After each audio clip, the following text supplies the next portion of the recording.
Ladies and gentlemen, there's a certain kind of pain that runs deep when someone you trusted, someone you gave your heart to, betrays you. It's a pain that leaves you questioning everything, how they could treat you so carelessly, how they could disregard your love and kindness.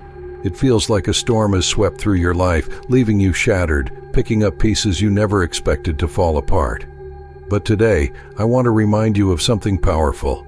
Something that brings a sense of justice when it feels like the world has wronged you. Don't worry, karma will get them for what they did to you. You see, life has a remarkable way of balancing the scales. It may not always happen when we want it to, and it may not look the way we expect, but rest assured, no one escapes the consequences of their actions. Karma is not about vengeance, it's about balance. It's the universal law of cause and effect, ensuring that the energy we put into the world eventually returns to us. When someone betrays you, it can feel like they've walked away without facing any consequences. It's frustrating to think that they can hurt you and carry on with their life as if nothing happened. But karma works in its own time, and often in ways we may not see. The truth is, people who cause harm will inevitably have to deal with the consequences of their actions, whether it affects their relationships, peace of mind, or circumstances. The critical thing to understand is that karma is not something we control. It's not our job to wait and watch for their downfall, hoping to witness the moment they get what they deserve. The more we focus on their karma, the more we remain tied to the pain they caused. And when we allow ourselves to be consumed by that, we give them continued power over our lives.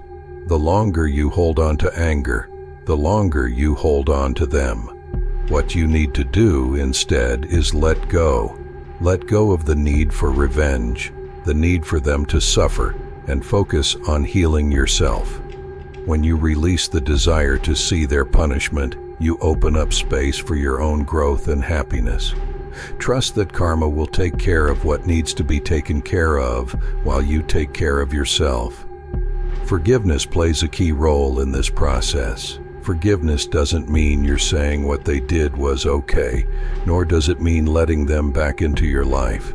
Forgiveness is about releasing yourself from the weight of the hurt they caused. It's about choosing not to let their actions define your future.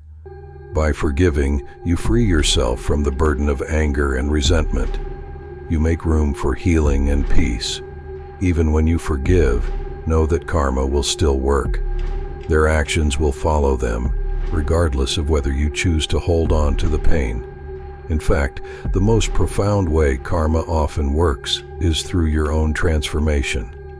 When you choose to rise above the hurt, when you focus on becoming stronger and more resilient because of the experience, you create your own positive karma. The universe rewards those who choose kindness, strength, and growth, even in the face of adversity. It's easy to get caught up in wanting to see justice for the wrongs done to us. But in the end, what matters most is how we move forward. Focus on building a life that reflects the person you want to be, not the pain you've endured. When you focus on your own healing and happiness, you create a life where their actions no longer have the power to hurt you. That is the best way to ensure that your own karmic cycle is filled with positivity and peace. Karma will handle those who have wronged you, whether you see it happen or not. Trust that the universe will bring balance in its own way and in its own time.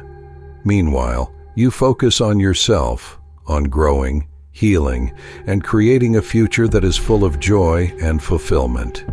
Let go of the need for vengeance and instead embrace the power that comes from living a life of peace, love, and strength. In the end, the greatest karma of all is not seeing them suffer. It's seeing yourself thrive, free from the weight of what they did to you. That's the real victory, and that's the true justice.